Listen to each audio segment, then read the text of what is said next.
The Art of Two. The Man Who Saw the Second Sun. Chapter 1. The Divide. The world did not end with fire. It ended with perception. They called it the second sun, not because it burned, but because it revealed. It appeared one morning above the Pacific Trench, directly over the deepest wound in Earth, the Mariana. Satellites failed to interpret it. Telescopes bent around it. Light entered it, but did not return. And yet every human being who looked at it saw something different. Some saw God, some saw nothing, and a very small number saw themselves. Among them was a man, a frontier surveyor turned cognitive engineer, living on the fractured coastlines of what used to be called America. A man who once mapped land, but now mapped minds. He was not special. That was the problem. Elias first saw the second sun reflected in a puddle of oil outside a rusted saloon, somewhere between desert and ocean, where the land had split open and swallowed the horizon whole. But he didn't see light. He saw two versions of himself staring back. One stood still, the other moved, and that was the moment the world broke. Science had already begun to collapse years before the sun appeared, not because it failed, but because it went too far. Neural excavation, memory harvesting, perceptual engineering. They discovered something no one was ready to accept. Consciousness was not singular. It was paired. Every thought, every decision, every emotion, split across two processes. The observer, the participant, they called it dual-state cognition. But in underground circles, in broken labs and outlaw academies, it had a different name. The Art of Two.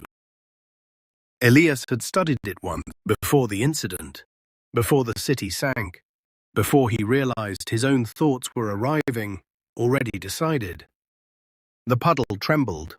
The reflections split further. 2 became 4. 4 became 9. A group. He blinked, and suddenly he wasn't alone.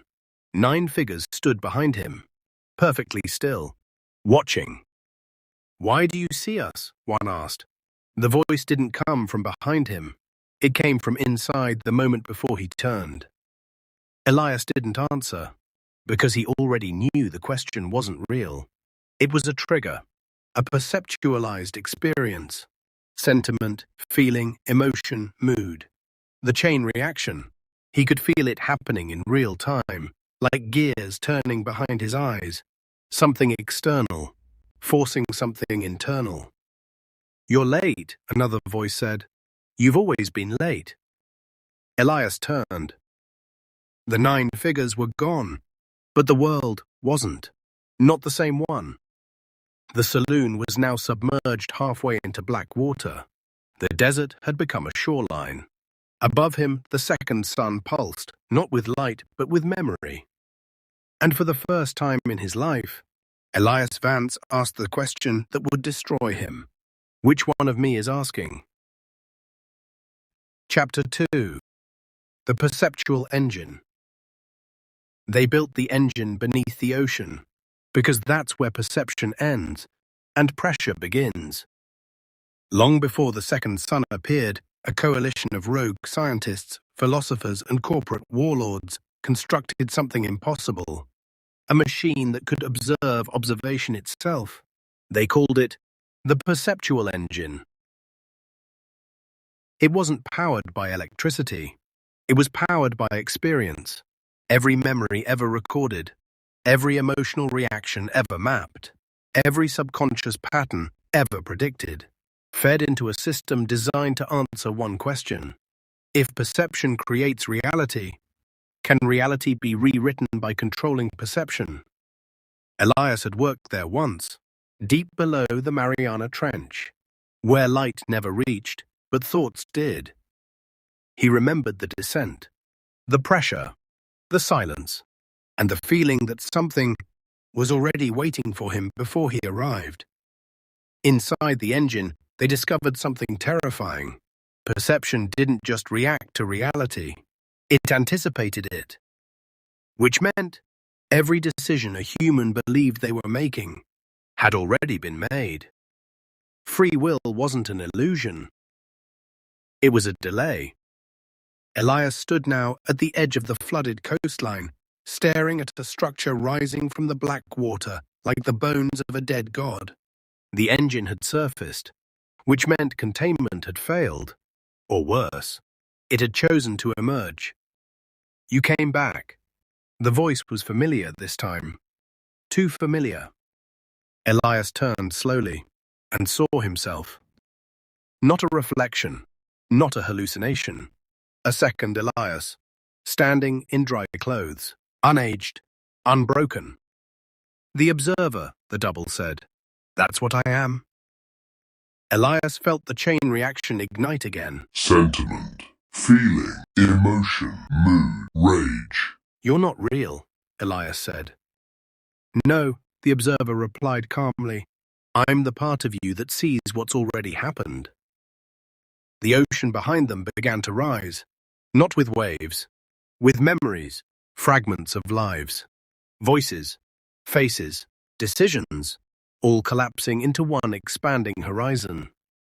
"The engine didn't break the world," the observer said. "You did." Elias clenched his fists. "Then fix it." The observer smiled, and for the first time, it wasn't human. "You still think there's one of you," it said. The second sun pulsed violently overhead. And split. Now there were two. Chapter 3. The Law of Two. The universe does not operate on one. It never has.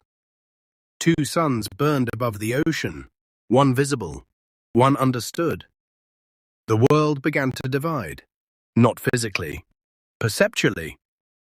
People saw different landscapes standing in the same place. Some saw cities, others saw ruins, some saw peace, others saw war. Reality was no longer shared, it was paired. Elias stood between both suns, between both selves, between both choices. "You can't unify it," the observer said. "You can only choose which version you collapse into." Elias looked out across the fractured horizon. 9 figures appeared again, then split. 18, then countless. Every possibility, every perception, every version of reality existing simultaneously. "This is the truth of two," the observer continued. "Not balance, not harmony. Division." Elias closed his eyes, not to escape, but to see. Inside his mind, the chain reaction slowed. He watched it, step by step. Sentiment, feeling, emotion, mood, and for the first time, he interrupted it. Silence. Then, choice. When Elias opened his eyes, one sun vanished. The ocean calmed. The world stabilized. Not unified, but chosen. The observer stepped back, fading. "You finally see it," it said. said. Elias nodded. "I was never choosing reality," he said quietly. "I was choosing which part of myself gets to believe it." The observer smiled and disappeared. The remaining sun dimmed, not in death, but in understanding, and somewhere deep beneath the ocean, the engine stopped. Or perhaps it simply began waiting.